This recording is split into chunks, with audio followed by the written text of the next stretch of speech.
Salut, je te fais cette vidéo depuis le sud de la France. Je suis dans le Gard, à peu près entre Nîmes et Montpellier. C'est un coin que je connaissais pas du tout et c'est magnifique. C'est hyper charmant, la vie est paisible, les gens sont calmes, sont zen. Bref, c'est vraiment top. Et d'ailleurs, c'est un petit peu lié au sujet dont je voulais te parler aujourd'hui. C'est comment gérer le temps avec un enfant. On le sait, enfin tu as dû le remarquer, on n'a pas la même notion du temps, les adultes et les enfants. Les enfants, ils sont ancrés dans le présent jusqu'à peu près leurs 2-3 ans d'ailleurs. Et ils sont à 100% dans ce qu'ils font là tout de suite maintenant.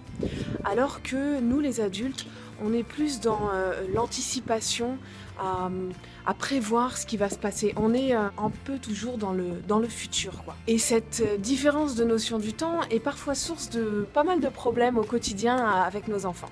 On dit souvent ce qui compte, c'est le chemin et non l'arrivée. Et bon, c'est une très belle phrase, hein, mais clairement les adultes, on a du mal à vraiment l'appliquer en fait, cette phrase. Alors que les enfants, eh bien, ils sont en plein dedans. Nous, en fait, on fait les choses pour une finalité. Quand on fait quelque chose, c'est dans un but précis, c'est dans un but bien recherché. Alors que les enfants, ils vivent plus pour le processus. Quand ils font quelque chose, c'est pour faire cette chose et c'est pas forcément pour rechercher un but bien précis à leur action. Il y a 2 ou 3 choses qu'on peut essayer de faire pour concilier la gestion du temps entre notre enfant et nous. D'abord, j'essaye au maximum de le laisser finir ce qu'il est en train de faire généralement. Donc j'essaye de ne pas le couper en plein milieu de son activité parce que c'est très frustrant pour lui. Et puis en plus, j'aime pas le couper dans sa concentration. Moi, je trouve ça génial qu'il puisse se concentrer comme ça de longues minutes sur une activité. Et du coup, j'aime pas trop l'interrompre.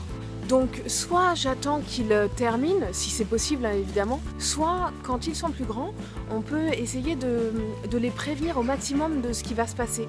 Par exemple, de lui dire, bon quand tu auras fini telle chose, eh ben on y va. Ou bien quand tu auras encore fait, je sais pas, 2 tours de manège, eh ben on y va. Il faut vérifier en fait pour être sûr qu'ils ont bien entendu notre message parce qu'ils sont tellement pris dans ce qu'ils font qu'ils nous entendent pas forcément à ce moment-là. Donc par exemple, on peut les faire répéter pour être sûr qu'ils ont bien entendu ce qu'on avait dit et compris. Ce qu'on peut lui proposer aussi, c'est de choisir, est-ce que tu veux faire encore 1 tour de manège, 2 tours de manège, 3 tours de manège? Et bon, du coup, évidemment, hein, faut pas rêver, il va dire 3 tours de manège. Mais dans ce cas, il aura participé, en fait, il aura pris la décision de faire 3 tours de manège. Donc là, on est sûr qu'il aura bien intégré l'information. Et puis il y a une autre astuce aussi qui peut être pas mal du tout, alors je ne l'ai pas essayé, mais c'est d'utiliser un sablier. Donc quand le sable a fini de s'écouler, ça veut dire qu'il doit arrêter son action. Du coup je pense que c'est assez astucieux, ça peut être testé ça. Et puis il y a autre chose que je ne faisais pas du tout avant mais que j'ai fini par comprendre à la longue, c'est qu'il ne faut pas leur imposer notre rythme. Quand j'ai une journée entière à passer avec Léo, eh ben, j'essaye de ne pas prévoir 50 000 trucs à faire dans la journée parce que je sais très bien que le rythme va être beaucoup trop soutenu pour lui et qu'à la fin de la journée, il risque fortement de se passer une chose, c'est que je sois frustrée parce que j'ai pas fait la moitié de ce que j'avais prévu. Donc du coup, tout le monde est perdant dans cette affaire.